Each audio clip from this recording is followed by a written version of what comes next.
so great to see all of you. This is such an important thing for me.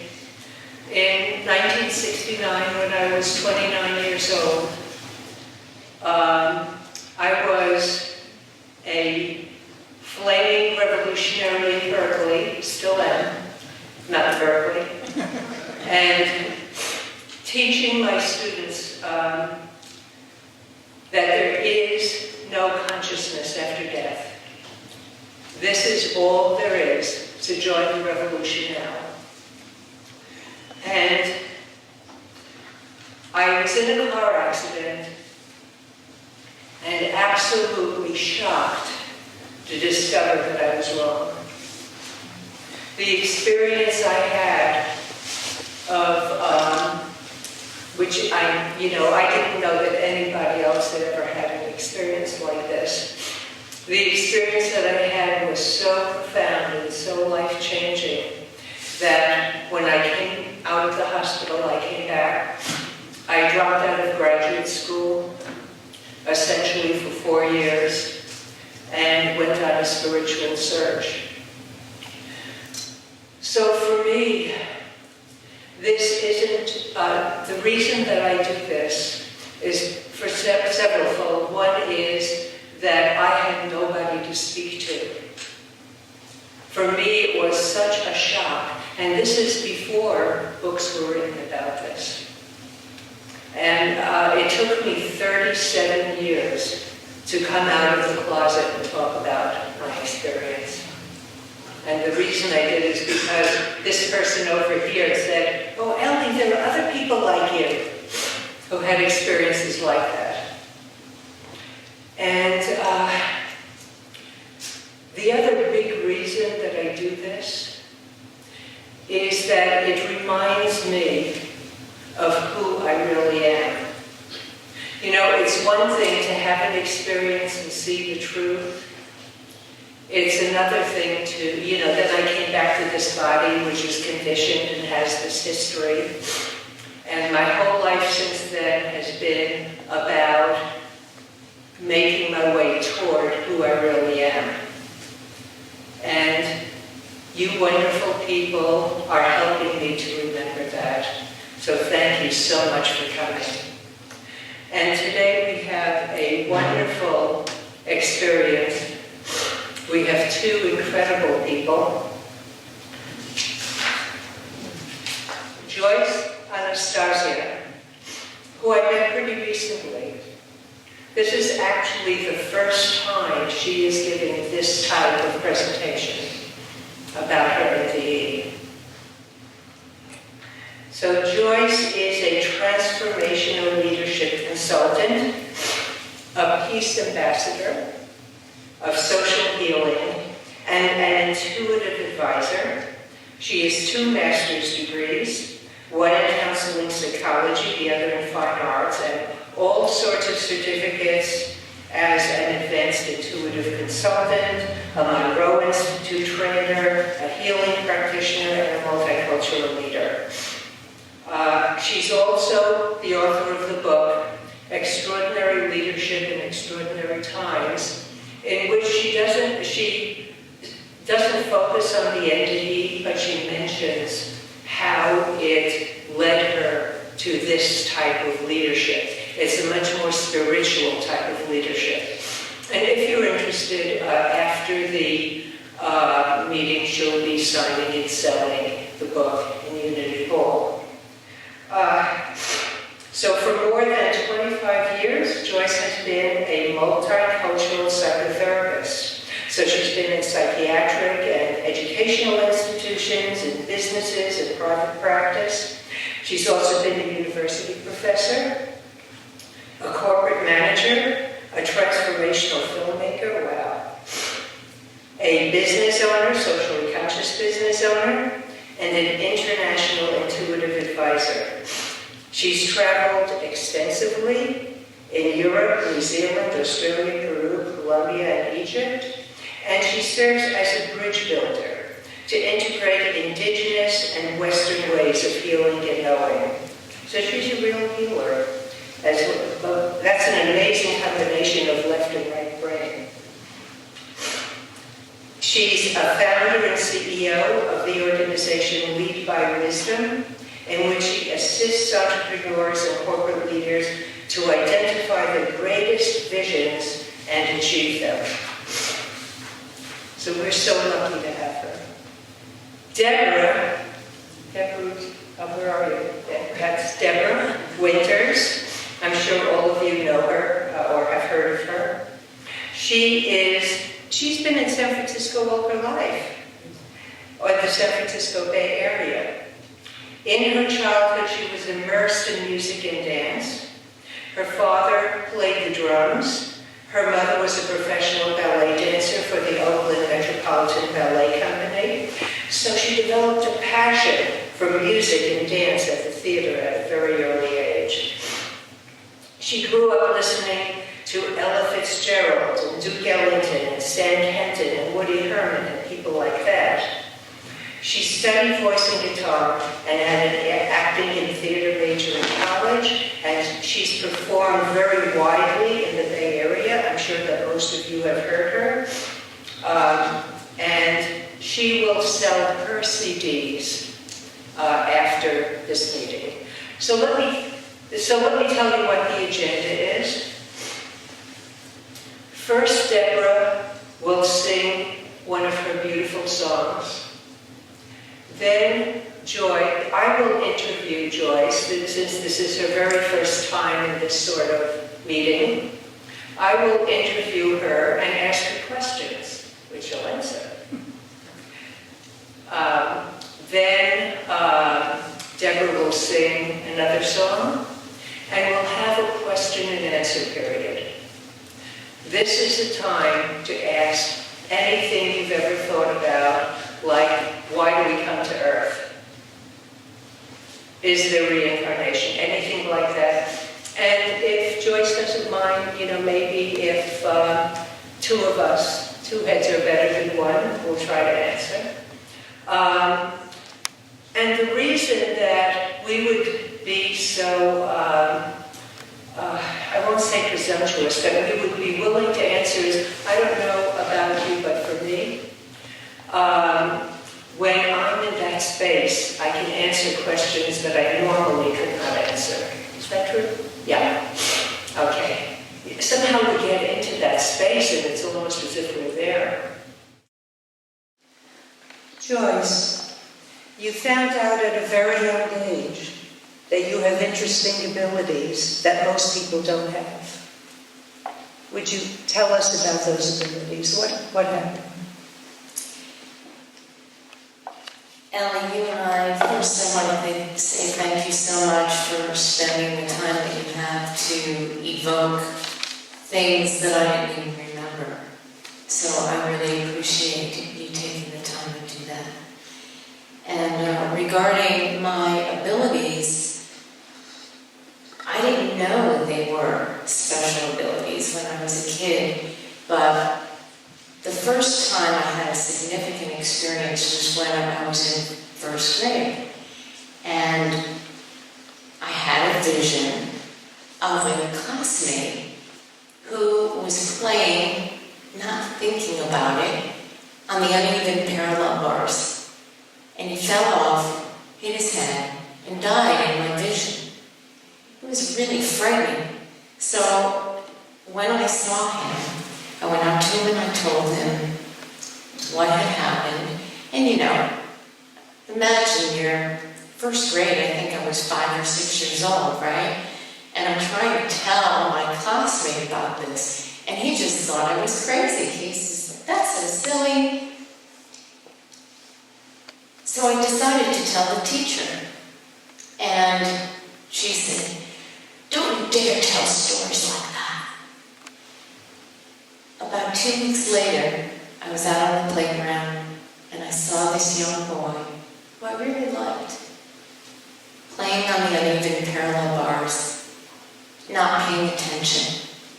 He fell off, hit his head, and he actually died. Now, if you can imagine me watching this and confused, confused and frustrated and sad and frightened. And my teacher basically would not console me, but instead she shunned me and told me that I might have even caused it, and told the other kids to stay away from me. It was really crazy. So here was this experience. I didn't know that it was a gift. So now I'm thinking, oh my God, there's something wrong with me, right? The next significant experience was when I was around 7 years old. And my parents told me that my aunt was very ill and she was in a coma in the hospital. That night, I had a dream about her where she asked me, Joyce, will you please come and visit me at the hospital to help to heal me? Well, I was like, I'll go to the hospital, but I have no idea how to heal you. So my parents took me to the hospital, and I brought her a flower because I thought it might make her feel better. It was a bright white rose. We get in, the doctors are updating my parents, and then they started bad-mouthing my aunt, saying really nasty things about her. And I hear my aunt say to me, Joyce, come over to the bed. Now, I look over at my aunt. She's not moving her lips. She's in a coma. So I go over to her, and she says to me telepathically, I didn't know what that word was at the time, but without moving her lips, mind to mind, Joyce, please tell everyone that I can hear everything they're saying. And what they're saying is not very nice. And I said, yeah, darn right it's not, you know. So then she proceeded to ask me if I would place my left hand on the crown of her head, my right hand on her heart, and just send her love. That was how I could help to heal her. And I started praying out loud. And the doctors overheard me, and they said, why are you even bothering to do that? She can't hear you or understand you. And I said, oh yes, she can. And I turned to my aunt in her comatose self, and I said, Aunt Bina, I know this is really, really hard, but if you can hear us, will you please move your pinky? So we waited and waited, and finally, she moved her pinky. And I wanted to cry. And about 3 days later, she came out of the coma. And many years later, I had a vision of a white rose floating in the air just at the moment of her death. We were really, really close. Now that was a really beautiful experience of this gift. The last one, I was in 3rd grade, and I was really struggling in school. I had dyslexia and a lisp, and I was really frustrated. So this one night I prayed that I would please be able to read without so much struggle. That night I had a dream, and the dream was about my cousin's departed relative. The departed relative wanted to tell me something about my cousin. She told me all this information that no one else knew, and that it would help her to make a life decision. And then this relative said, and I have a very special message for you. You gotta stop hiding your struggle, and you gotta tell your parents and ask for help. So the next day I told my cousin, and my cousin was astounded at the accuracy of what shared with her, and she said, I have told no one that. And she proceeded to make a decision, and this was another little part of the message, that she needed to make a decision that was out of love and not out of fear. And so she went ahead and made the decision, and many years later told me that that was a pivotal point in her life. For me, I took the message that I received very seriously, and I did share it with my parents. They talked to my teachers and found me a speech therapist, which began the process of helping me catch up in school. Thank you. So, Joyce, from what you shared with me, this last experience happened just before you had your first near-death experience. Apparently you had two of them, and one of them is when you were this young. Would you tell us about this near-death experience? It was just after third grade, and my parents were taking us on a much-needed and much-appreciated vacation at the beach. I loved to swim, and I was a real adventurer, so we settled ourselves down, and I was off and running. And I went into the ocean and started swimming. And suddenly, I couldn't swim. I couldn't swim against the current. I was seriously caught in riptide. I didn't know what it was at the time, but I was being slammed around, and I was struggling so much just to catch my breath. I was dragged down underneath. I could barely breathe, and then a wave swept me up in the air, and I flipped up out of the water, and I'm up in the air, and I look down, and there's a whole bunch of rocks underneath, and I had this fleeting thought, oh my God, I'm gonna die. And I crashed down, hit my head on the rock, blacked out, and the very next thing, I was floating out of my body. I was no longer in pain. I felt no fear. And I looked up, and there was this gigantic figure, this, what I would say would be described as an angel in my Catholic upbringing. It was this gigantic, beautiful figure with wings. And without moving her lips, she said to me, "You're gonna be okay." The next thing I saw was this gigantic white light coming out of the center of her body. And as soon as I looked at it, it was like I was melting. I really felt like I was melting into her. And all I could think of was, oh my God, thank you for giving me such a beautiful hug. It felt like the hug of a universal mother. That's what it felt like. And then I just got these tingles from my head to my toes, just up and down, and an indescribable loving energy. The very next thing I felt was this kind of swirling vortex that went extremely fast and extremely slow, almost at exactly the same time. It was very confusing and very hard to explain what it felt like.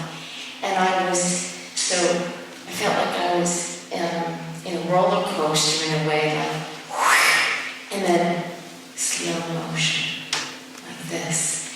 And then I kind of stopped, and I felt like I was floating. I couldn't feel the body, I couldn't feel a form.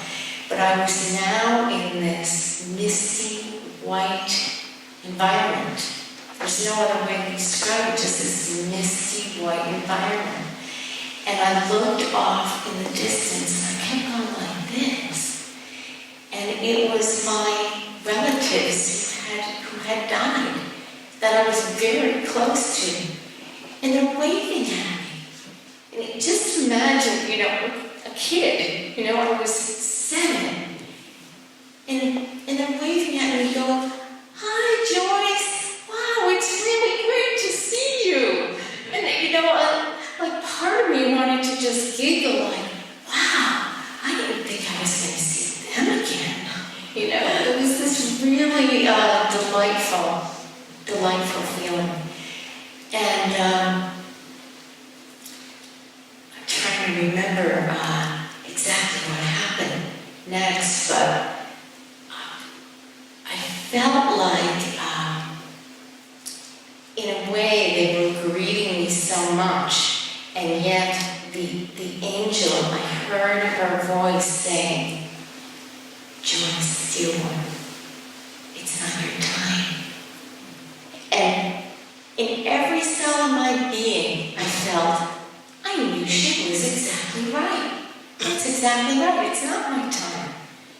So the very next thing that happened was, she said, "You have to go back now." And she blew out of her mouth. She literally blew me back into my body. And boom, I was like slammed into my body, and I was very disoriented, and half of my body was in the water and half of my body was outside of the water, and I was choking. I was coughing and choking and wondering, how in the world did I get there? Because I was pulled out really, really far, and I was really confused.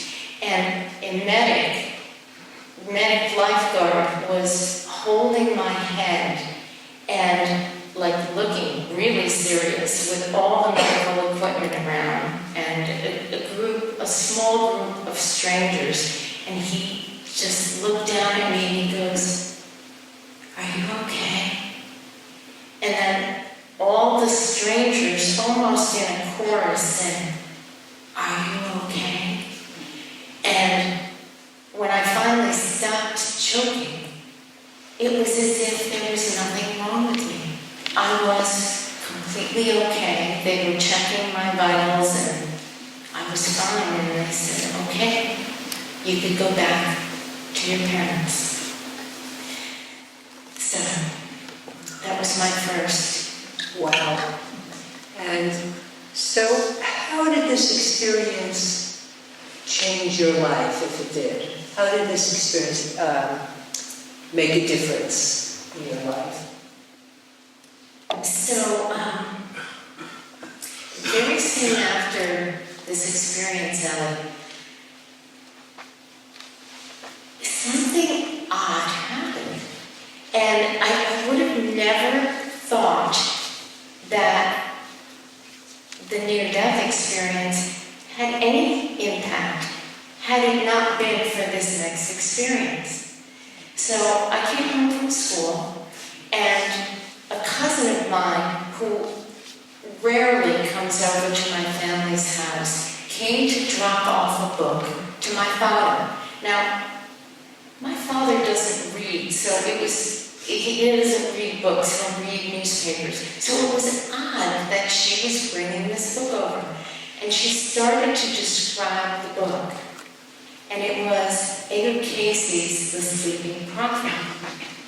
So she's summarizing the book, and all of a sudden, my whole body, and it's doing it right now actually, was tingling from head to toe. The very same feeling I felt when the angel, I looked at the light, and that whole embrace happened. It was like reminding me, "Joyce, pay attention to this." So I'm listening to her, and she picks the book up just slightly, and I see the cover, and it's Edgar Casey's face, and the same thing happens. And it was like all of a sudden I get in my head like this compulsion. I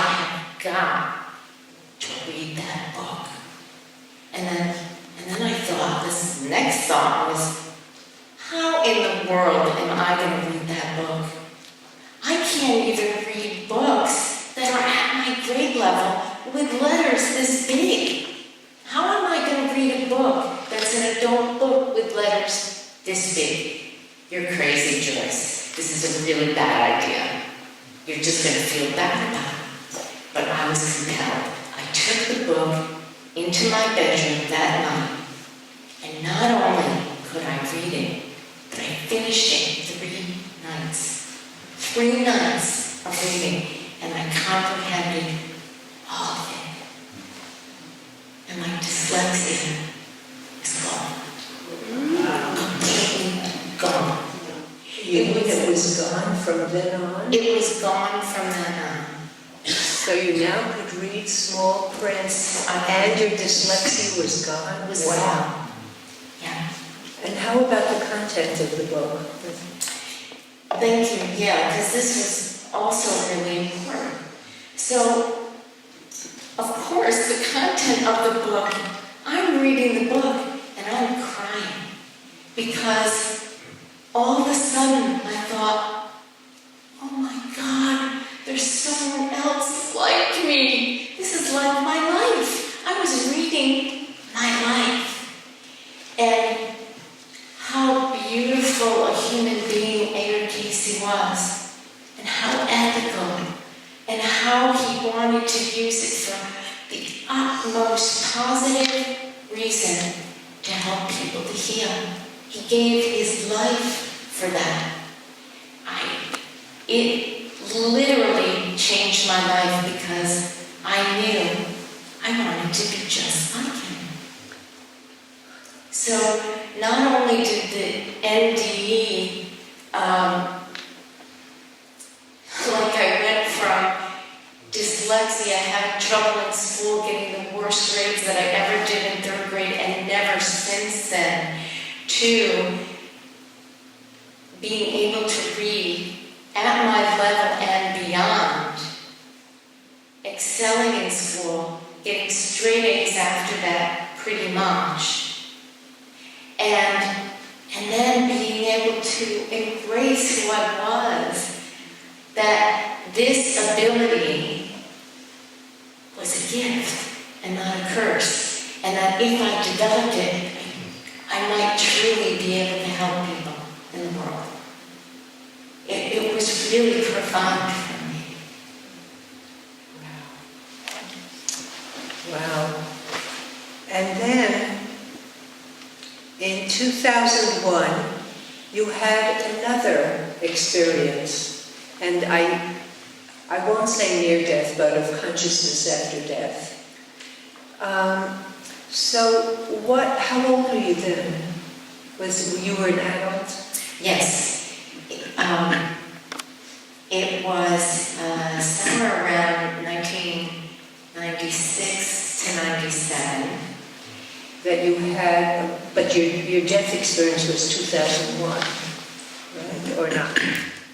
Yes. Okay. Yes, but the precursor. What led up? Yes. So would you tell us what led up to it? Sure. So in 96 and 97, I had a series of very traumatic life experiences. I got divorced. I discovered that my dad had cancer, and I decided to leave my teaching position that I loved and leave Florida and move to New York to help my mom take care of my dad until he recovered. So I was in a very vulnerable place. My plan was that when my dad went into remission, I would look for other teaching positions and start up again. So to my great joy, my dad recovered really quickly, and I was offered a full-time teaching position and co-chair position in New Mexico in 1997. Now, because I was in this kind of vulnerable and fearful place, I was ended up taking this position with a salary that was really far below what I needed. It literally would not allow me to survive in New Mexico financially. So it was a very precarious situation. But I loved the college, and I absolutely loved my students. I loved teaching, and I loved having the challenge of a new building going up and all the things I was involved in. Well, for over 4 years, my boss and I worked really closely together for hundreds and hundreds of hours, painstakingly trying to finish all the things we needed to do. During that time, he continually asked me if I would date him. And it was very intense for me. Finally, against my better judgment, I said yes, and we started dating. A while afterward, I decided that this was not working and I wanted to break up with him. He was very, very angry. And sometime after that, he just snapped. And in that snapping, he started strangling me. And he was so big and strong, he was a sculptor, that I could not take his hands off my throat. And I could feel myself losing consciousness when my throat was closing up, and he whispered in my ear, "I could kill you, hide you in the desert, and no one would ever find you."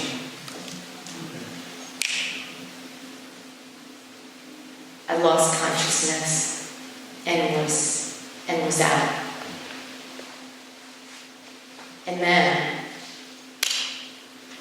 I was out of body again, floating like the last time, but this time instead of looking up, I looked down. And the first thing I saw was he was still strangling my body that I was no longer associated with.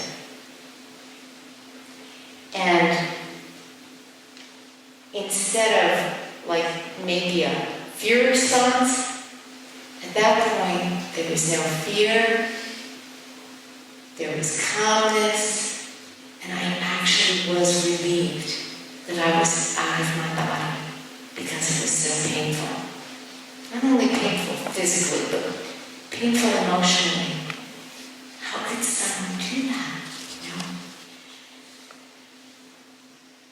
The very next thing that happened was I saw this, it was like a picture book in front of my face, like someone had handed me, like a wedding album or something, and I'm flipping through it, and it was from my birth until that moment in time. And as I start to turn the pages, I hear this booming voice that I could say in the moment what I felt like personally, that it was the voice of God, God's source, the universal energy, whatever you want to label it. It was the all that is, saying, "Joyce, look at all the beautiful things you have done in your life." And literally, for what seemed like forever, hundreds of examples of how I treated people, of the kindnesses I did in the world, of how it made a difference. And with people I had no idea it made a difference with. It just kept going on and on. And it was almost overwhelming. And then that same voice, very unthreateningly, said to me, "Now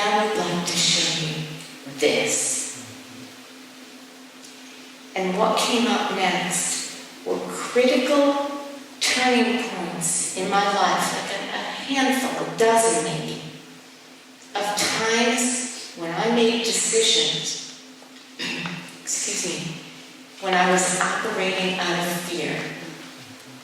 And the first one, of course, that came up was my decision to date my boss. And the reason I started dating him was I was afraid to lose my job.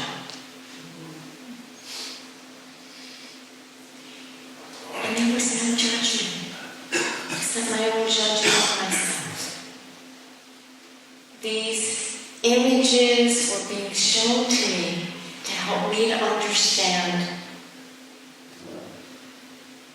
how decisions really do impact our lives, and that we are responsible for those decisions. It was mind-boggling how nuanced it was for me. And really a beautiful lesson, because it showed me that when I operated out of fear, I could actually harm others and harm myself as well.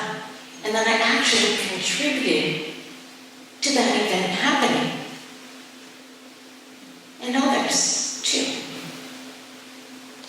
It was the big picture view that I needed. It was powerful, really powerful.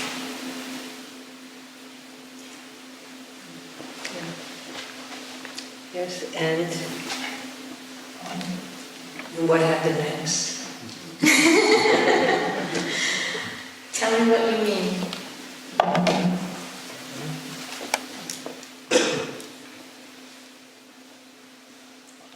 So, from our discussion, you told me that then you were suctioned up into a vortex. Oh, yes, I'm sorry. Okay. I didn't know you were cueing me for the next step. Thank you. It's really challenging, just as an aside, to remember all the things that happened. And then it's been a long time since this happened. It was in 2001. And I've only talked about it one other time, and in a very, what I would say is a very removed way. It was slides, and it wasn't where I'm there again, because I'm there again right now. I'm right there. So here I was, seeing this amazing contrast between the beauty I did in the world and the fear-based decisions that were wreaking havoc, actually. So then I was literally suctioned into a vortex of this most magnificent white light that I've never seen in our earth. I can't even describe it. It was just this brilliant magnificence. And in that space, I saw my departed relatives again. But this time, I especially saw my Aunt Bina, who had passed by that time. Now, my Aunt Bina had multiple sclerosis, and her body was all disfigured and broken. She felt it was broken. And here she was, vibrant, beautiful, radiant. She was running to me to hand me a white rose. It was so incredible. And the sensation I got was that no matter what happens, Joyce, it's okay. And I really felt that no matter what happens, it's okay. So then all the relatives started to kind of recede, or it looked like a camera panning back. So everybody's kind of going like this. And and they're waving to me, and it's very warm, energetic. When the vortex starts to energize again, and it expands, and it's glowing, and it's getting bigger and bigger, and I'm at this point feeling like I can't even feel the difference between me and the light itself. Am I the light? Or am I me? It was this very bizarre thing going on.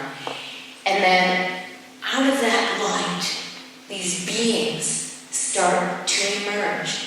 And they're in this kind of spectrumed color. These colors that I don't know if they exist on this planet, but these figures are coming forward in these multicolored ways, and they take the form, they start to take the form of 7 master teachers: Christ, Buddha, Krishna, Babaji, Divine Mother, and 2 others. And Ellie and I talked about this, and I was like racking my brain. Why can't I remember the other 2? And I remembered that I was told, you're not going to know the other 2 until later on. I still don't know who they are or were, but I can tell you this. I know before the end of my life, this time around, I will know who they are. So these master teachers are coming forward, and they are emanating love beyond unconditional love. A love that, I don't know on this planet if we can actually express it. Maybe we can. I hope we can. And they form a circle, and they encourage me to go inside of the circle. And I go inside of the circle, and they're just pouring this love into me. And in that space, I felt like, oh my God, I could do no wrong, I could do no harm, everything is forgiven. And I forgive. And I forgave. And I had already forgiven the man who was strangling me. But more importantly, I was forgiving myself. Forgetting myself into that mess in the first place. And then I hear the booming voice again. And the booming voice says, I wish I could replicate, it'd be so cool. I'm going to try. I am going to try.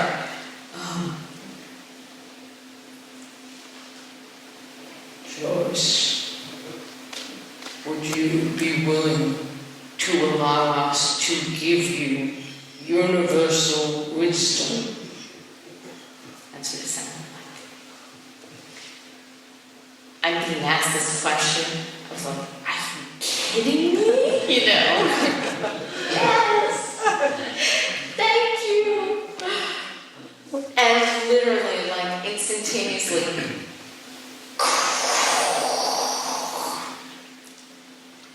800 million images, thoughts, reflections, philosophies, ideas. Why are we human? Why are we here? Why am I here? Why are you here? Came in this floodgate. But again, instantaneous, yet also felt like a millennia. It was bizarre time warp weirdness. And so I have no idea how much time passed, but it was done, the download had occurred, and they all in unison said to me, please take this back with you. Of course, I will.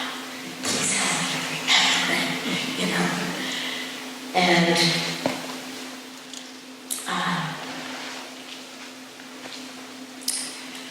okay, I'm trying to remember what, Ellie, could you cue The picture book.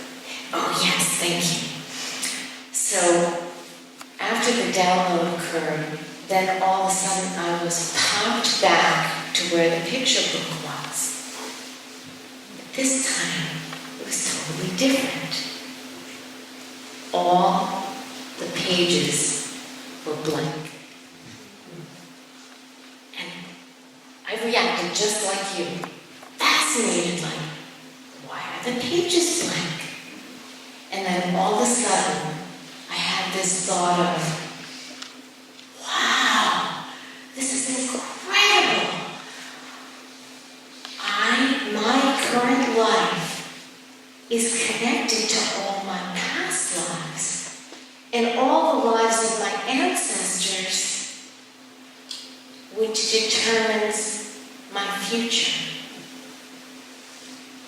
That all came about. And then I was shown images of my ancestry, of past lives. For instance, I was shown my great-grandfather, who was a priest healer, a very renowned priest healer, a century ago, great-grandfather, in the Carpathian Mountains. And I was shown how his gift was passed down to me. It was so beautiful. And then past lives, lots of them. But the two that really come to mind are one where I was a Native American woman, and I unfortunately had to witness the slaughter of my children in the Trail of Tears. And it was devastating.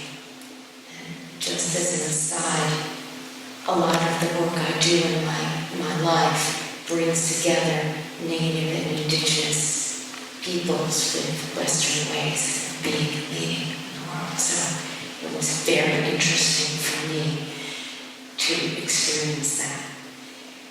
The other past life that seemed even more relevant to the near-death experience was that I was shown that I was the executioner in another lifetime of the man who strangled me. Yeah.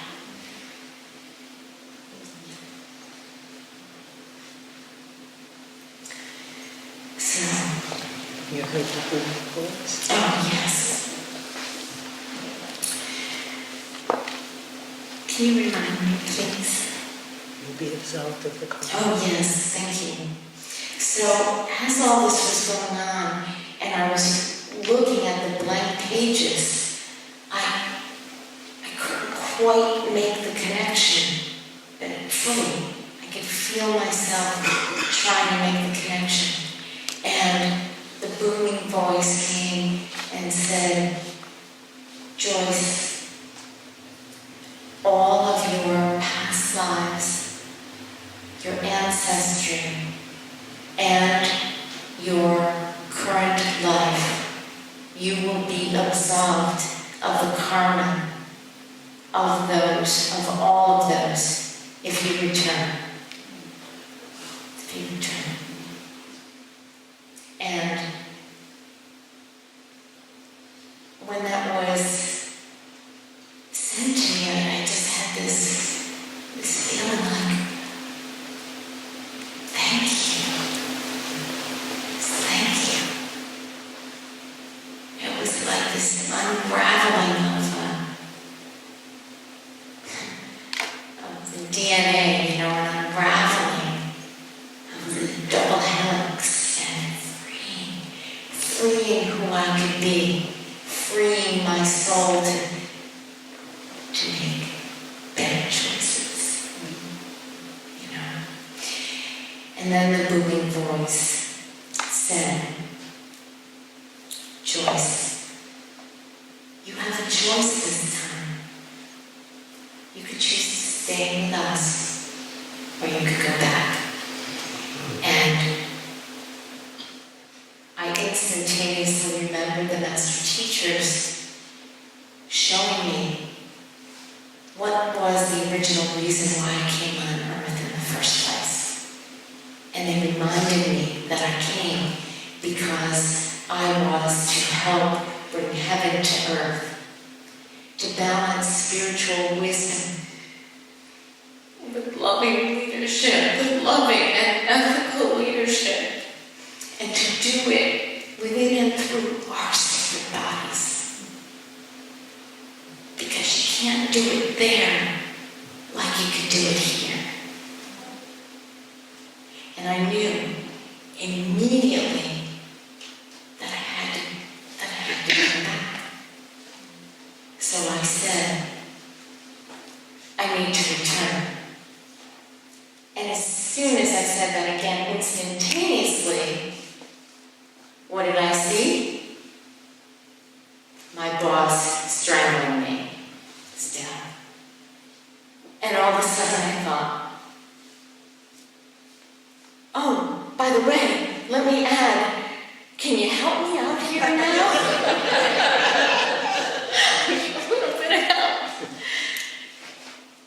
And they answered the call. It was absolutely phenomenal. They immediately gave me instructions. They said, we're here with you. We're going to help you.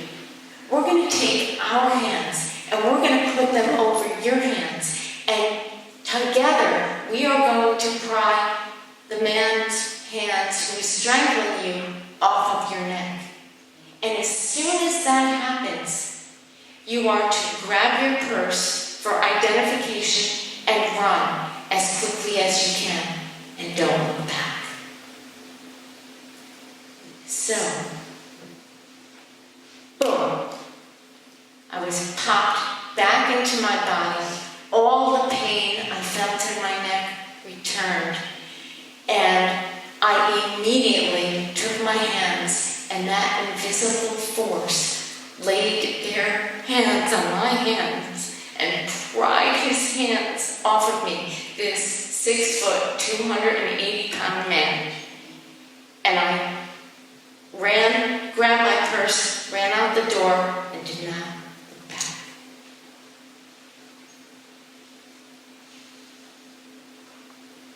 Soon after that, I left my teaching position and left New Mexico, sadly leaving my students behind and work that I absolutely loved.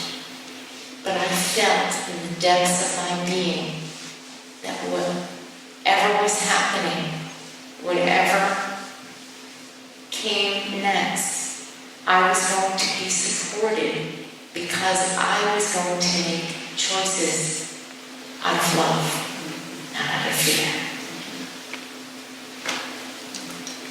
So, on September 9th, we left. So on September 9th, That was 2001.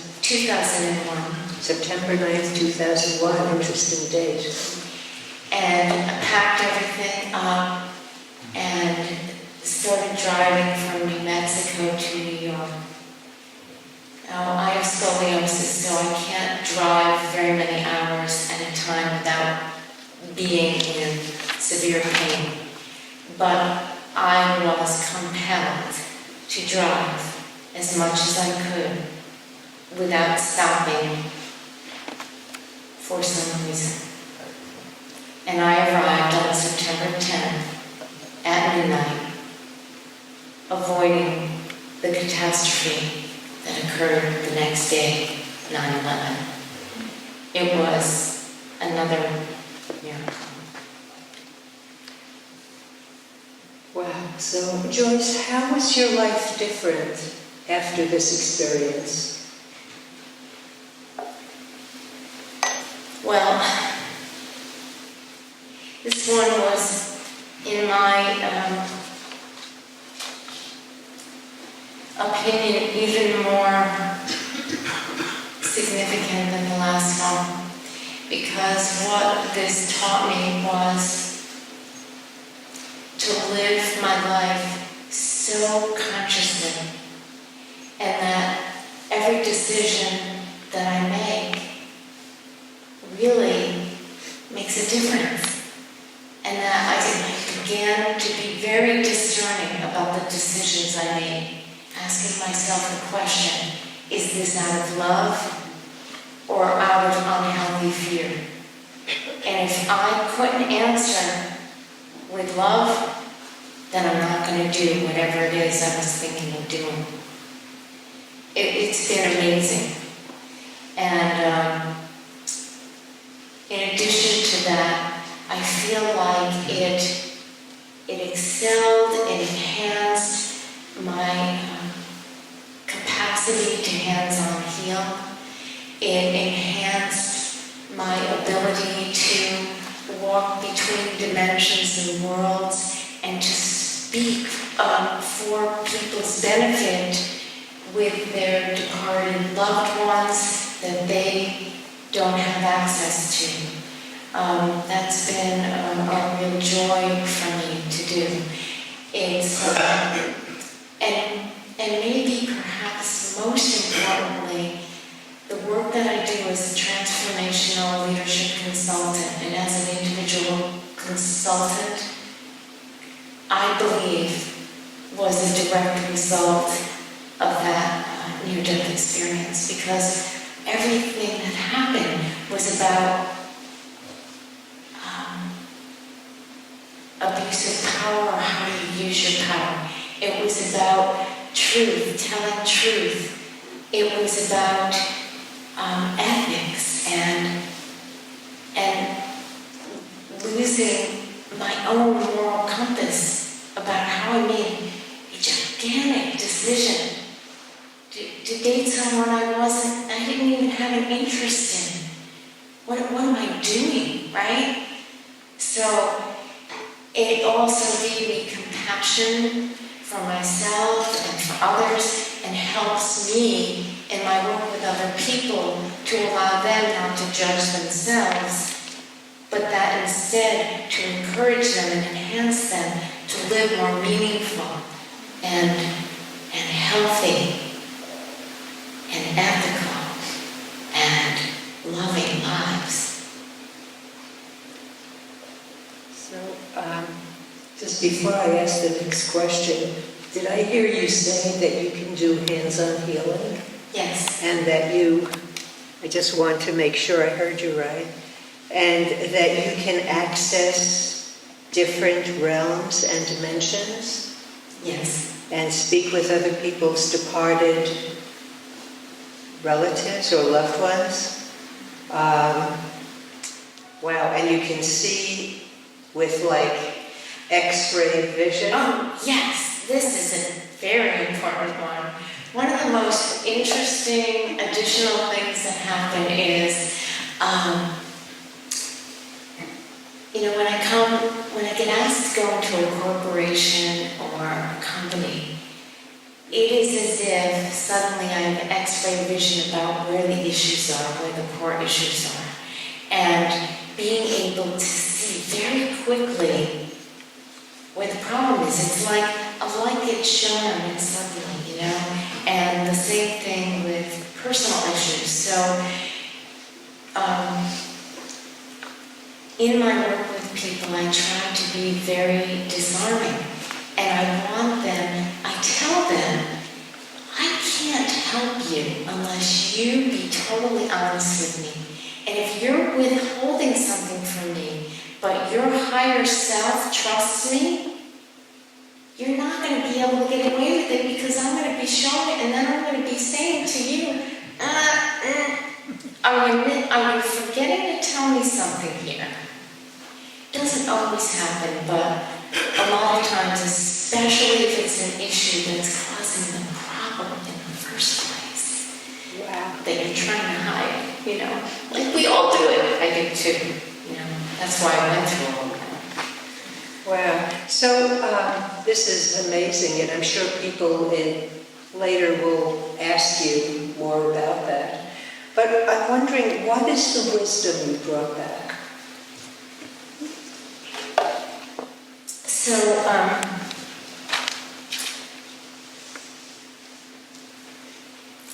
I wrote notes and tried not to look at any of them. But this one in particular, I wrote this down because it was so meaningful to me. And if you will bear with me to let me read it, because the way that it came through is really exactly the way I feel. So if that's okay, I'd really like to do that. During the download of the holographic pieces of the universal wisdom that was given to me, I was shown hundreds of moments in history where human beings repeated mistakes over and over again. We do that in our own lives too. These moments are actually the building blocks of our karma. And we set ourselves up to make right the wrongs we created in the past. We're blocked intentionally from remembering details of past lives because we might not be able to handle the guilt from past actions we might have taken. So it wouldn't help to teach us, but it would end up immobilizing us if we remembered too much and we weren't able to handle the guilt or the grief around it.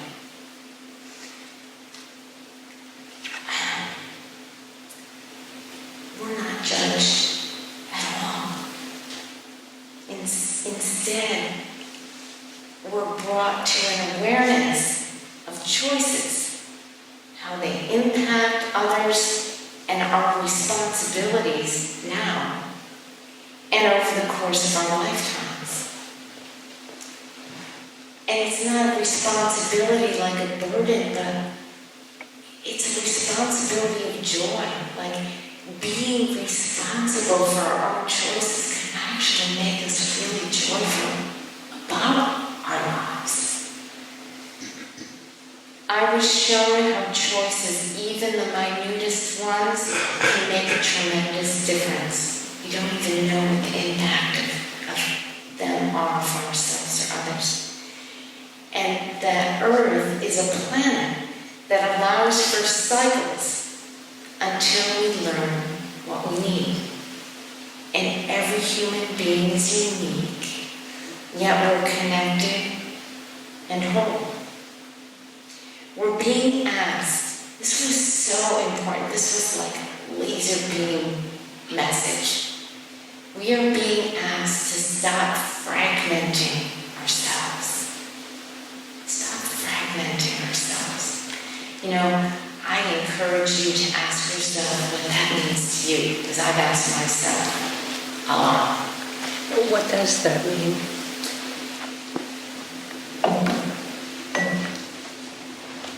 It reminds me of the phrase namaste.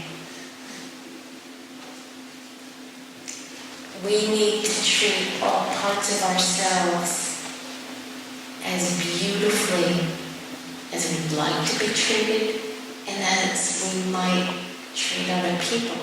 So, since my near-death experience, I actually talk to my toes, you know? I talk to my body, I talk to my back. I am kind to it. I don't beat myself up when I make a mistake. I don't sweep it under the rug, but I bring it out and say, hey, thank you for teaching me a valuable lesson. I screwed up, didn't I? But that's okay, as long as I didn't harm anyone. And then to do restorative justice with ourselves and with others. You know, if you're abusing your body, just name it. And then start to treat it better, because your body is like another person, like being taught. This idea of fragmenting. People think that it's better to be spiritual and think about all the ways to be spiritual, and then they forget about their bodies, and vice versa. So, bringing it all back together, making ourselves whole first, before we blame others for screwing up the world, or, Once we free ourselves from choices that are harmful, we free our energy for loving creation and building a different life, a different humanity, and a different world.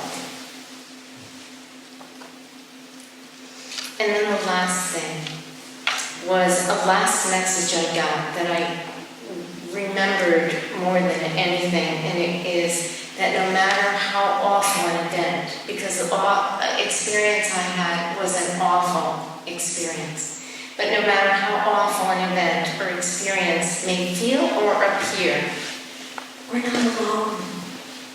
We are not alone. If I learned nothing else from my near-death experience, we are not alone.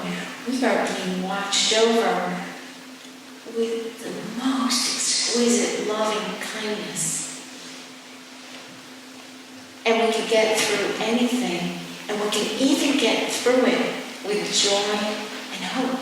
It doesn't have to be morose. There are bands of angels, helping guides, master teachers, and energetic support far beyond our bodies and this dimension. If we're honest with ourselves, we can humbly face our poor choices, take responsibility for our lives, practice restorative justice, and forgive and ask for the greatest gift, the gift of love that dissolves any perceived separation in our world.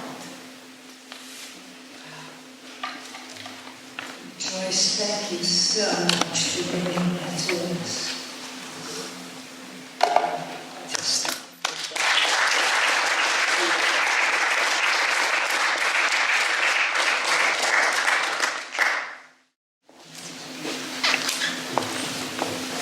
Thank you for sharing.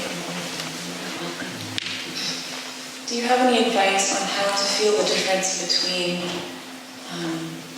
you mentioned you had an adjective to describe the specific type of fear.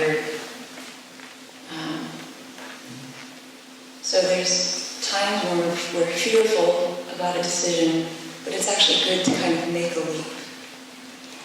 Unhealthy You versus said unhealthy fear. So do you have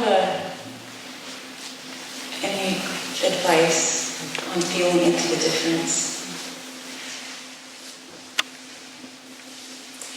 The original question of, is this being brought to me out of love to help me to grow, is something I ask myself a lot. There's nothing wrong with fear that is grounded, So I would ask yourself, is this a fear that is real?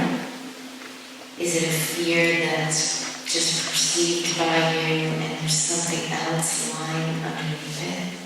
Because typically, when you have trouble discerning, there's some other fear underneath. So for me, when I was going through my, making that choice to date someone who I shouldn't, it was really, I was being dishonoring of him in a way by making that choice. So when I asked myself, what was the fear behind that? It was the fear of not being able to support myself. It was the fear of being alone. It was the fear of not having enough money to put a roof over my head. So because I wasn't even looking at those at all. It was like they were out here somewhere. So I would encourage you to ask yourself, what are my greatest fears? And how can I look at them more squarely? And have a dialogue with it. Have a dialogue with your fear. And what are you trying to tell me? It's very powerful when you do that. And really listen, because fear will tell you.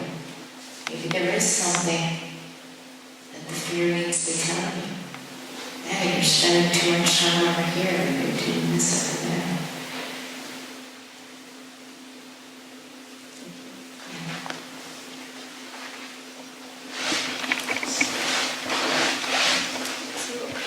Thank you, Joyce, for sharing your story this way.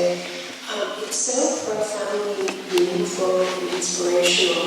I'm wondering when your bestseller is going to come out when you tell the story. If you have a desire to do so after doing this tonight.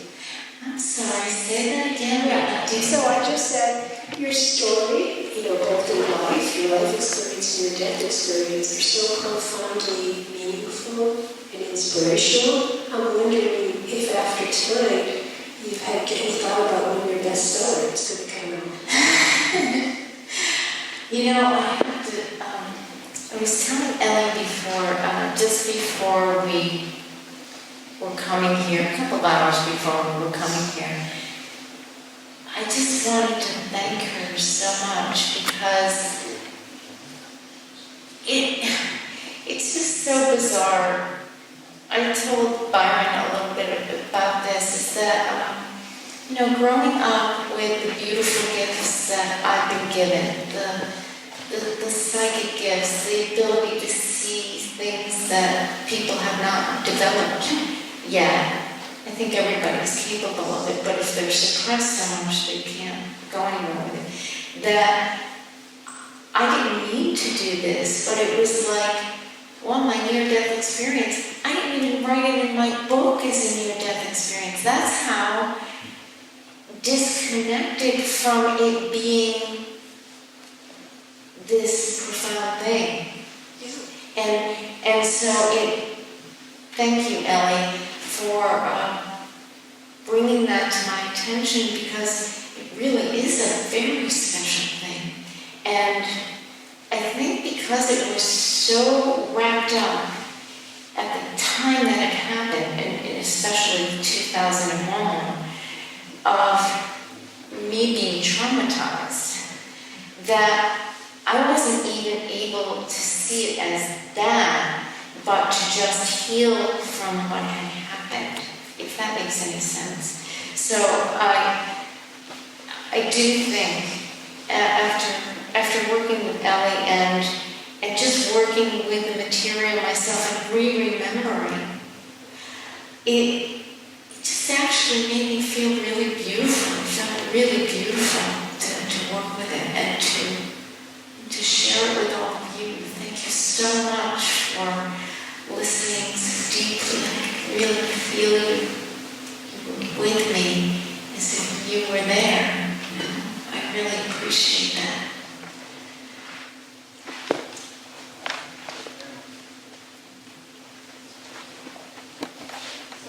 Thank you so much. I was so touched by what you said. I can feel that I had, as a child, almost drowned and had someone choking me. I was so touched. This feels like a choice point, personally, and for this world. A real choice point to choose for kindness, to choose for humanity, to choose for grace, to choose for love, and to let go of the projections of what looks like it's out there, this healing inside that, quote, dark forces. None of them are real. The light switch goes on, are dark forces. And I just wonder if you have comments on this. This feels like such a profound and a holy time. saying that because I don't have a TV, but I do selectively watch the news. And when I heard about the shootings, my whole being went into the man who was the shooter. And I could feel his pain and disconnect.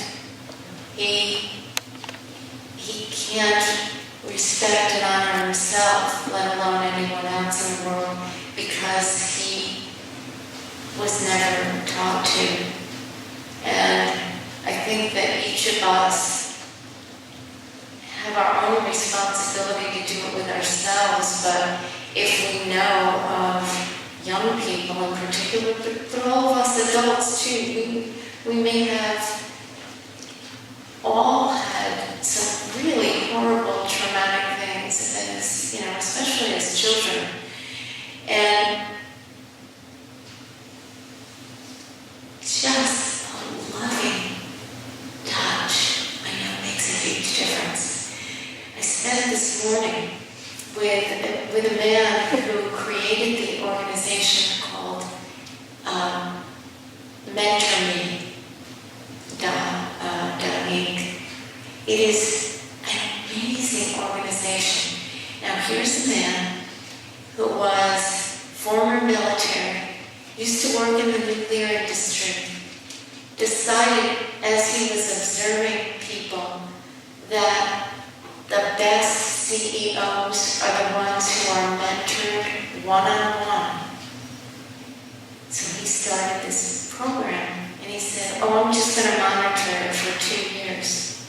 25 years later, it is now turned into a mentoring program for disadvantaged youth and foster children.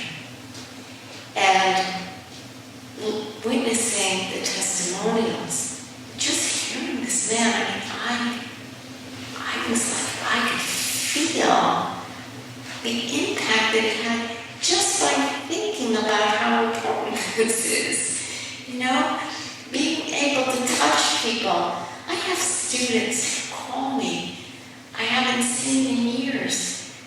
Tell me things like, thank you for saying such and such. I don't remember saying such and such. But I do know this, that I treated them with the deepest regard of love. I do know that. And that's what we all want. That's what we all need. That would have prevented that horrible tragedy in Florida. I know it would have. If you had a chance to work with this young man for any amount of time, what happened would not have happened. I'm pointing to this man who does incredible work with youth, Ken. Yeah. So yeah, sacred. It's a sacred time. We can create into being sacred.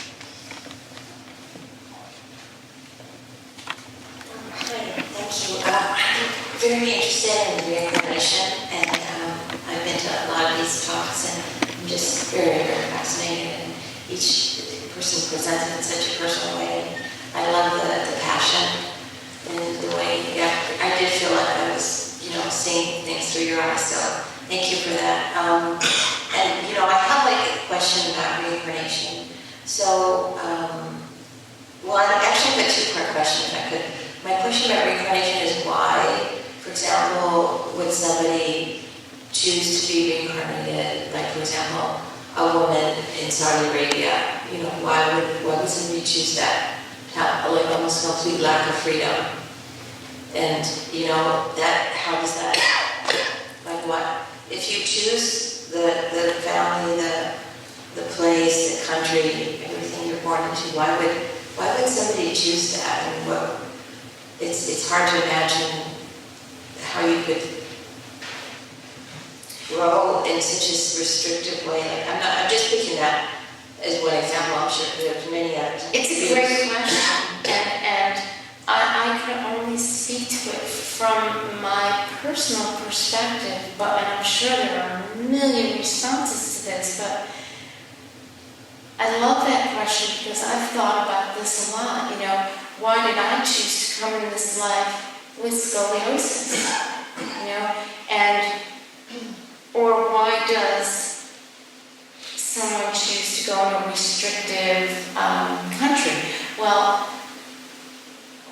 I start to sit with it and go, well, what if in the last lifetime someone had so much freedom that they didn't know what to choose, and then they became so distraught because they didn't know what to choose, and they felt like they didn't have any meaning in life. Maybe they took their life because they had too much freedom. And so maybe they chose to have something really concrete, really strict, someone telling them what to do. Maybe they needed a little control. You know, it's fascinating thinking about it. I know now why I chose to have scoliosis, because I wore a back brace for many, many years. And boy, did it teach me never to be prejudiced. Not that I was before, but boy, like, I'm the most non-prejudiced person because of that. It gifted me with an incredible human value. Thank you. The other question I had, if I may, when people have this life reviews and you talked about there's no judgment and everybody is accepted by the five masters, but you said there's seven that you did know that, I found that fascinating. And there's no judgment and everything. So it's very hard, to accept it intellectually or even emotionally that, like, somebody who is like a mass murderer, a Stalin, a Hitler, a Pol Pot, these kind of people, that they would be accepted with the same kind of love and no judgment as somebody who's, very, like, loving and giving and wonderful person that strives very hard to do the right thing and spreads a lot of love in the world. So it's hard to wrap my mind around the concept. You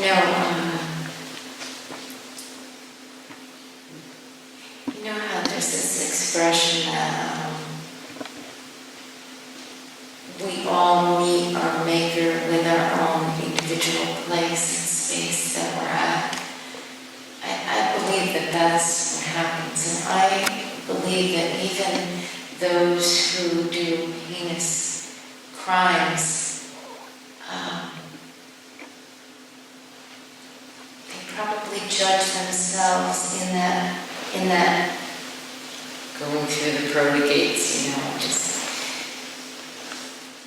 they're probably incredibly hard on themselves when they go through the transition. And if there is a overlord, let's say, like you're alluding to, that picks and chooses, I think that we're made as human beings to actually know, eventually, that what we did in a past life was we harmed people. And it comes back to us because,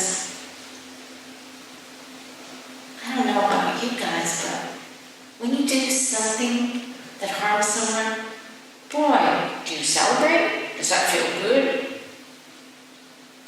I don't even know if someone who is a psychopath does that. I've worked with a lot of people who were diagnosed as psychopathic. But when again, this is my experience. I've worked with many, many people in my life, had people say that kids were devils, like literally possessed. I've had people say that people were, psychopathic and they needed to be shot.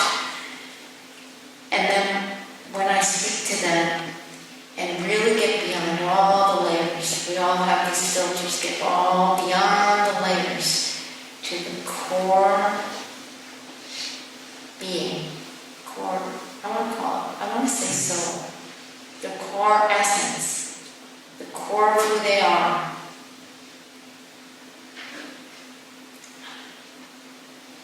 They want love. That's what I've experienced. So I'll share something that I normally wouldn't share. That is, so a couple thousand years ago, I can remember some past lives. A couple thousand years ago, I did something so terrible. And I was what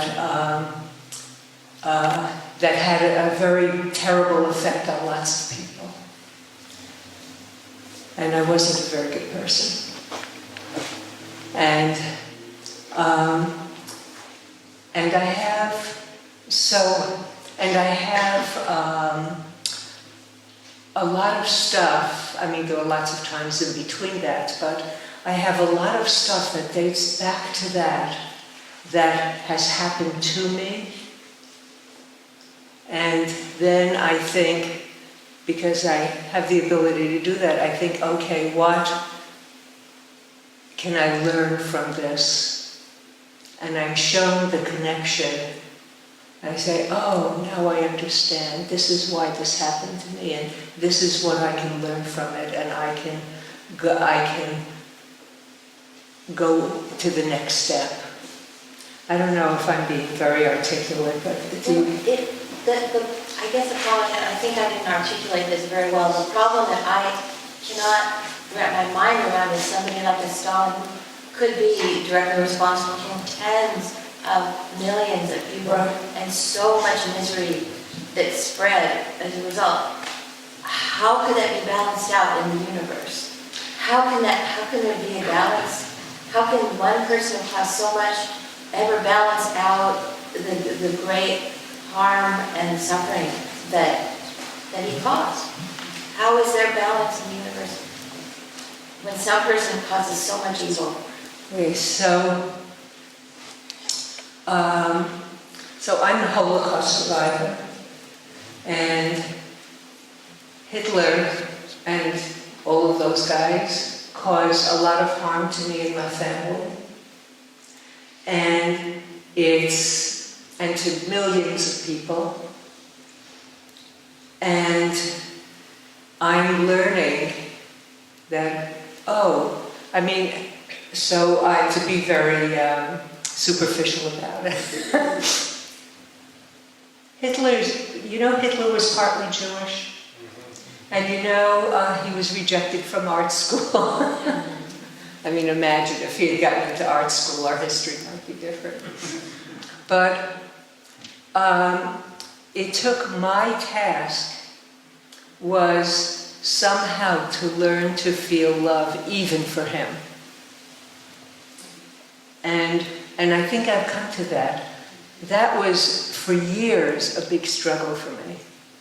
Could I find love in my heart even for somebody like that?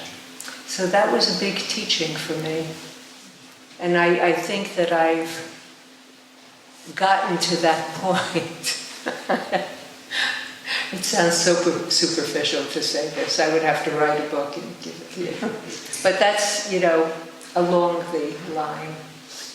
It's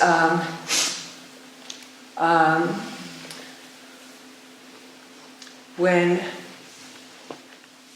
we're all babies, our species is so young, we're still learning how to love. And all of this suffering is partly to learn how to love and how to forgive ourselves as well as others. So I said, Could I just add,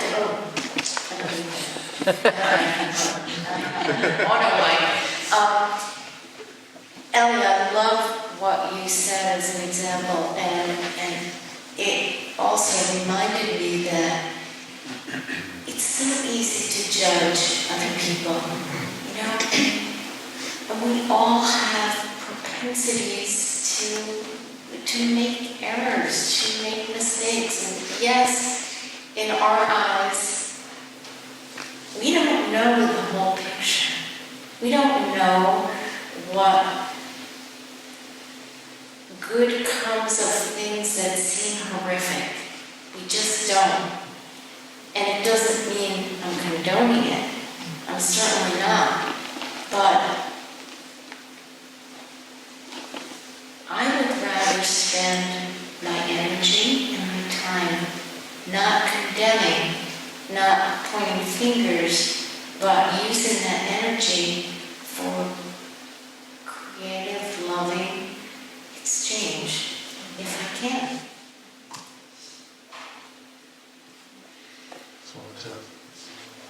Tess, hi. Hi, Joyce. Hi, Barry. Hey. Well, it's just astonishing to hear this story, but it's especially astounding for those of us who know you well to not have known almost any of this. And, you know, your book, it's really not mentioned in the book, because I was like, wait a minute, I read the book, but I don't remember her mentioning about the NDE in the book. So I'm just wondering more about the timing of this. This is sort of like your coming out party tonight. And why this did happen tonight, why tonight. And we chatted, we talked a little bit about Roy Hill and his role in this, so I'd love to hear about that as well. Yes, okay, so I'm going to backtrack a little to about a year ago. Let's see. No, longer than that. Oh, time flies. It's terrible. I finished writing my book in 2015, but the official, all the versions came out around 2016. And I get this random LinkedIn from this man I had never heard of. His name is Dr. Roy Hill, and he's from Colorado. And he wrote and he said, I read your book, and I really love it, and I'm wondering if I could write a testimonial for you. Yes, thank you. That would be great. I would love it. So we ended up having these amazing conversations. We started to Skype, and he's a psychiatrist who works in the prison system, and he had this experience of one of the prisoners having a near-death experience and having some psychic abilities afterward, but he didn't know all that until he started to ask them, how did you know about the coin in my pocket, or some really unusual thing. He decided to do a book on psychology and NDEs. And he asked me if I would be willing to read it and come.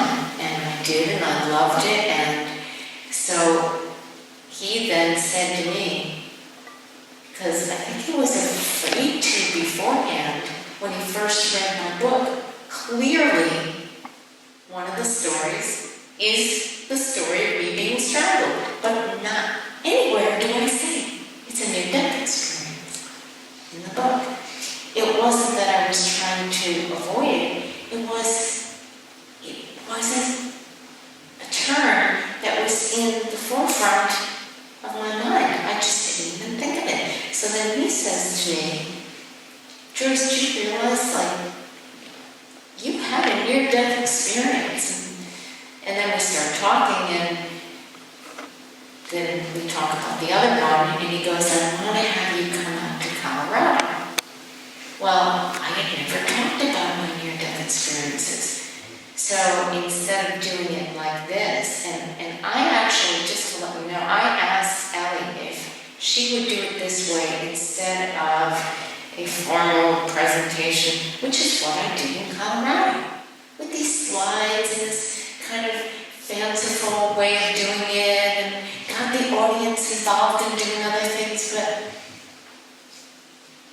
the point is that in looking back on that, it actually distracted from what the real messages were. And that's why I asked Ellie if she would please do this in an interview style, because it would allow for the audience, like Ellie would represent maybe your mindset of, well, what happened? And then what happened? Thank you, Joyce, for everything. I'm really at a loss for words. Sorry. I did want to address briefly the question that was an important question that was brought up about Hitler and Stalin. Yes. I personally doubt that they ever killed anyone themselves. It was the entire structure of the society, the conditions of the world, the financial and political stresses, that created an atmosphere that made this permissible. There were countless people who made their decision out of fear to get with the program, who felt they had no other choice. And it's easy for us to focus our spotlight on at the top of the pyramid, but dictators have no power whatsoever without followers. And this is a question that I think we all have to face in making decisions in our lives. What forces and what ethics are we serving in every decision we make every day? So I think that's part of the answer about how evil, or whatever you want to call it, gets filtered down into the atmosphere in which we live. It's not just the act of one person. There's no leaders without followers. And I think that's something we all have to take account in our own lives. You're reminding me of, I went to both political conventions. And I went because I wanted to be as neutral as possible, to be able to hear the pulse of what people were saying. And I was appalled at what I witnessed, because people weren't thinking for themselves at all. They were like sheeples on both sides. And there was so much blatant control on the one hand in the GOP side, and then on the Democratic side, there was subtle manipulation that made me as equally as sad and frustrated.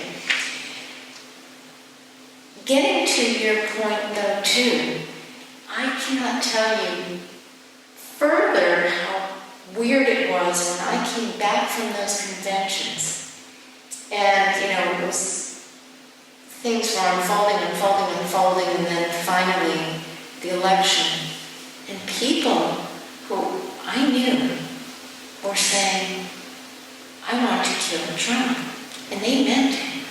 And it was like, what is going on here? And I understand the political ramping that goes on, but we have to be really careful about our thoughts, our actions, without being so controlling of ourselves. But this is what I'm talking about. This is what my whole talk, my NDE was actually teaching me. Being responsible for my own thoughts, how they impact me and how they impact everyone around me. And it's a ripple effect. Imagine children of the person who is normally this kind-hearted, loving, liberal being, saying, I want to get a shotgun and kill that man. Where is that coming from? Oh,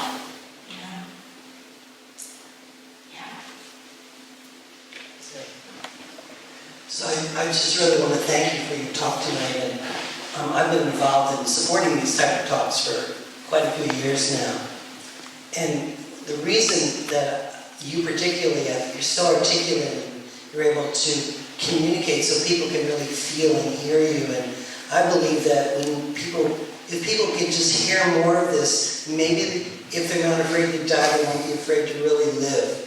If I'm not afraid to die, if I'm not afraid, then I can open myself up and express myself fully and completely, because that's gone. And this is my experience. So thank you so much. Yes, and also the whole notion of not being judged all the time. People suppress themselves because of that. Thank you for so beautifully telling your story. And I have one question, one thought. If I heard correctly, you were talking about fragmentation, and that was one of the big issues. And as I'm hearing the stories, because my mother was a Holocaust survivor, virtually, so I always asked her, how could that happen? And so fragmentation has been up there, and as if there's other, and that's the piece that I keep looking at.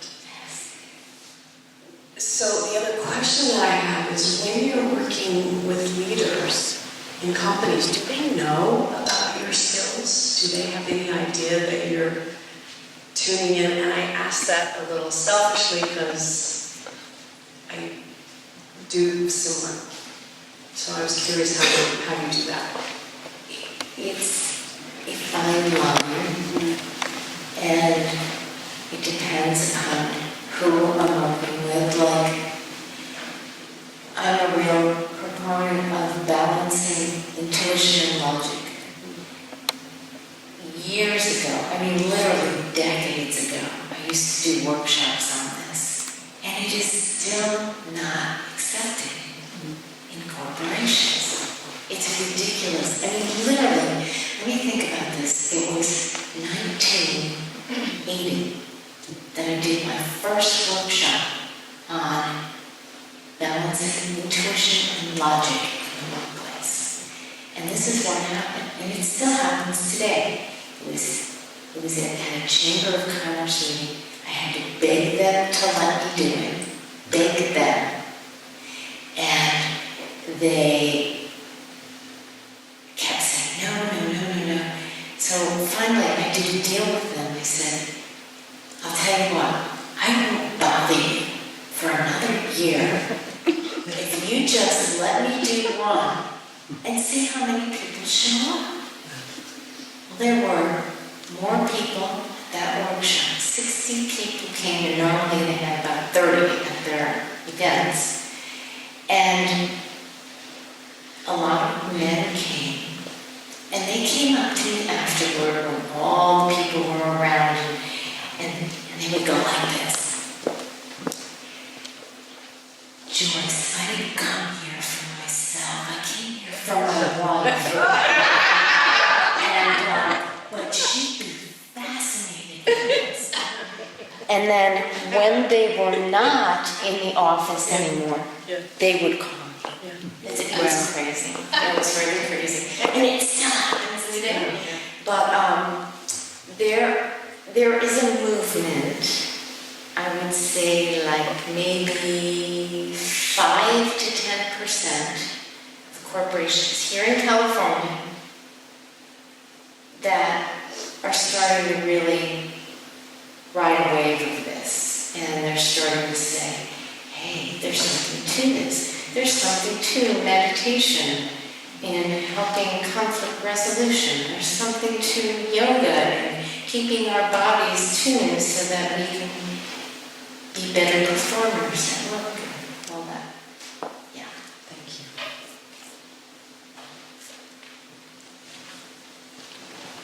So in aligned with this, what you just talked about, intuition and logic, you also had the Ascended Masters come to you, including the Divine Mother.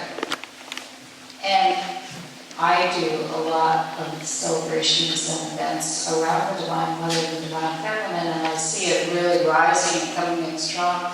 So I was really touched that she was a part of that group that came to you. And I see a culture and a world, particularly in the Protestant sector, that has negated the Divine Feminine, doesn't want us to go there. We're not allowed to know our divine nature as females and share that joy. So I was just wondering if there was anything that came out of her presence in your NDA that you could share, if you remember. Thank you for asking that. I'll tell you what, if you can bear with me, I'm going to close my eyes so I can reconnect with that moment, okay?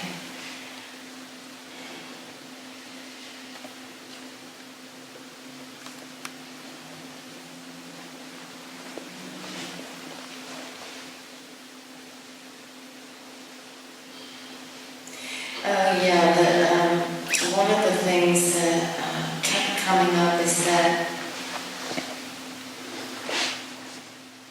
master teachers take on assignments just like we do.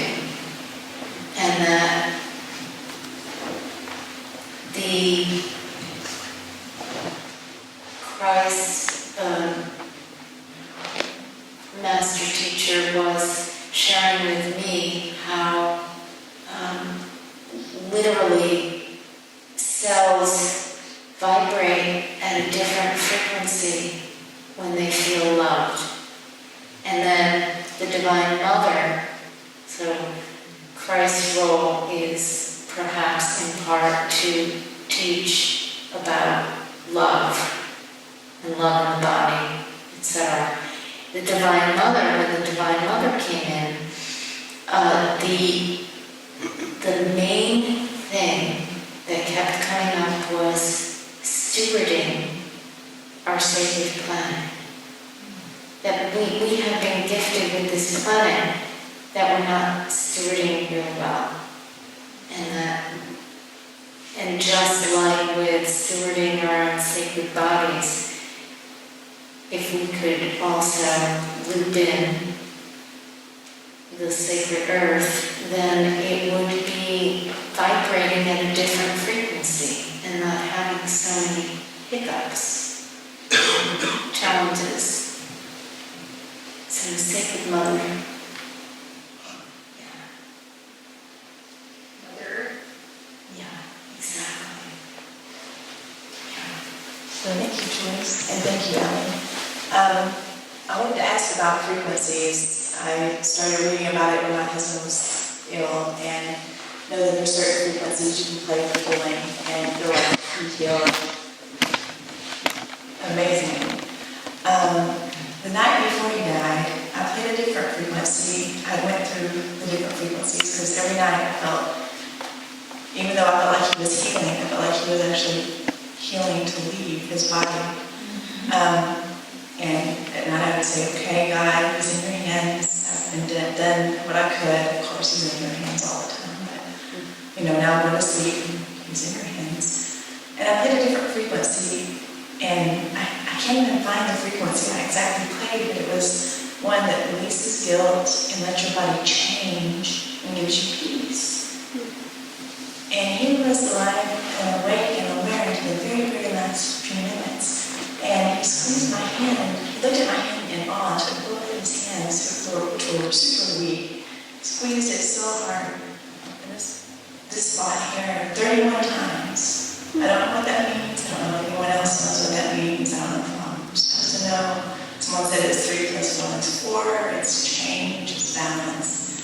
But I really believe in the frequencies, and I've done the Emo experiment with the rice, and how amazing that I was that. So when you start talking about frequencies just now, I was like, oh, my next question is. So what frequencies, or what can you share about the frequencies that you know about? Or if you know anything about 31 or...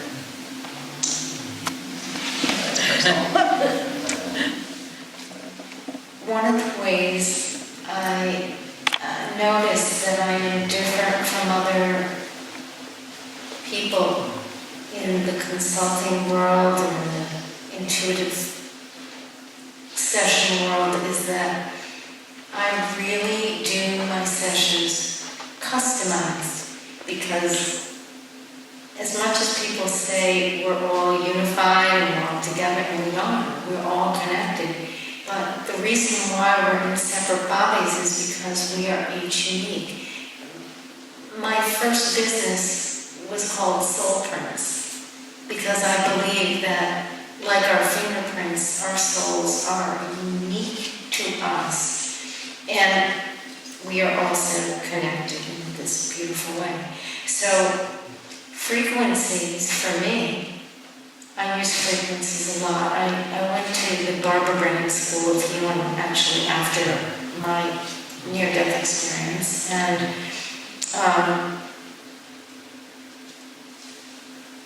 what I found for myself is that everyone vibrates at a different frequency, and so the music or the energetic or the vibration you receive, they're going to have a totally different reaction than everyone else. And I use the example of garlic.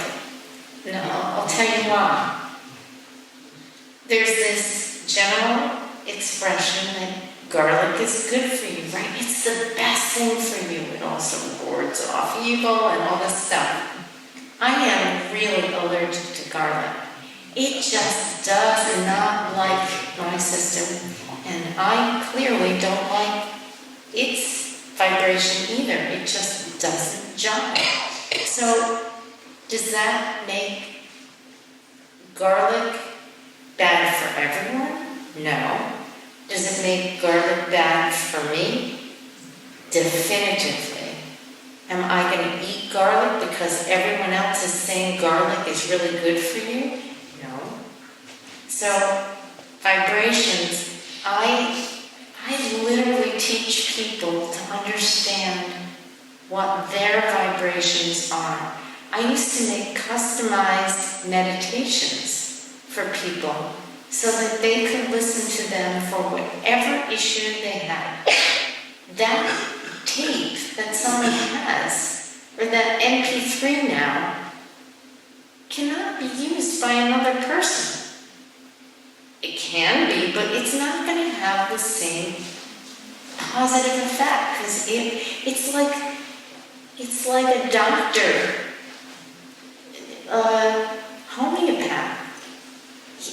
He or she is not going to give you the same formulation of flower essence or whatever as he's going to get this gentleman up here in the front, you know? It's just different.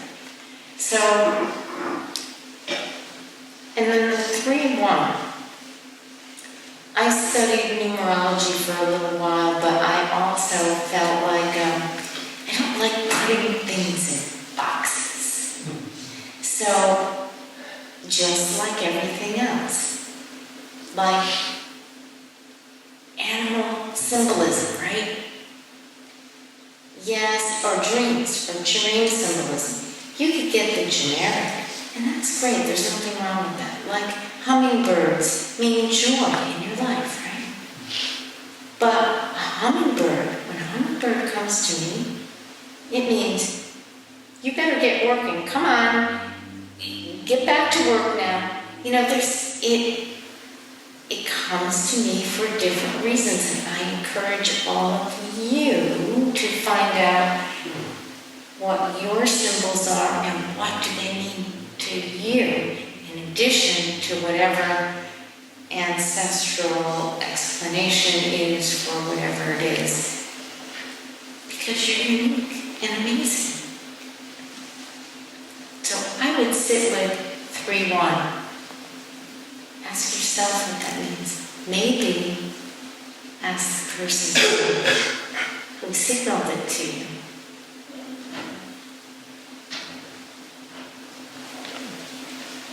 So, we have to leave soon, so how about if there's just one more question?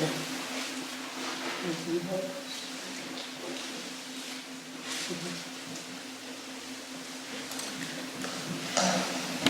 have two questions. I'm sure they're easy. You haven't told your story before, so how did Ellie find you for this, for us? And it was all that everybody was saying thank you to. But my second question is, I was reading about getting a healing from someone, and then you're not around that person anymore, and the healing goes away. And I don't know why I'm remembering that, listening to you, but could you comment on that? Could you articulate the question just a little differently? Like, ask yourself, what am I really asking here? And then send it to me again. Well, I've never heard of it before. I know that some people have gifts and those around them benefit, and it could be physical healing, but then to be removed from that person, we all go our separate ways, and the healing is gone. It never occurred to me before. And the healing is gone from whom? Well, whatever disease left them that they received in that healer's presence. No, I just read about that. And I don't know why I'm remembering it. That I'm still not sure what you're trying to say. So a person has a disease, they have someone who is a healer or does hands-on healing, heals them of the disease, and then the person goes away. And what are you asking about? Will it come back? Yes. Is that what you're saying? I was reading about that phenomenon. And then it did come back, that's what you're saying. Okay, so there could be a lot of explanations for that, but sometimes what happens is the person is so reliant, so dependent on the healing coming from outside of themselves that it's like a literal bodily reaction, like you've heard of people having a dependency issue, depending on another person for their needs, or in this case, their healing. They're assigning the power of that healing to the other person versus taking it in themselves. So my belief is that true healing is, like hands-on healing for me, is God source universal energy working through me, not me doing it. So your soul will be saying to the universal energies, hey, I need help here, I have something going on, could you please help? And then you would call me in, or whomever you work with, to come in, and if they are the healer of that type, it is you in collaboration with your healer and God source combining for your healing together. And then it becomes your responsibility for your healing to continue forward by understanding that energy, the vibration that we were talking about a little while ago. Whatever vibration it is that holds it in the healing space is what you're aiming for. And this lady in front of you works, the second Ellie, does a lot of work around that and the work that she does. This one. Beautiful. Thank you. That makes perfect sense. And the woman is going to sell. Oh, and the other question you asked about how did Ellie, and Ellie, you can give your version. I just want to say that I met Roy in Colorado, and then it intrigued me about near-death experience, and then I started to attend some of the things here, and the one that I believe the one I met Ellie at, where she asked me, was Lo Pama, right, Dr. Van Lommel. Van Lommel, Yeah. I'm saying it backwards. Say it. Van Pimmel or something like that. Van Lommel. Thank you. And ironically, I used his work in my book, my Extraordinary Leadership book. So when I saw that it was going to be presented here, I said, oh my God, I gotta meet that man. I love that man. And it was wonderful to meet him. And he does work with he was a doctor, and so he had a lot of experience with heart transplants and what happens when someone has a heart transplant, and some have taken on the characteristics of the heart that was given to them.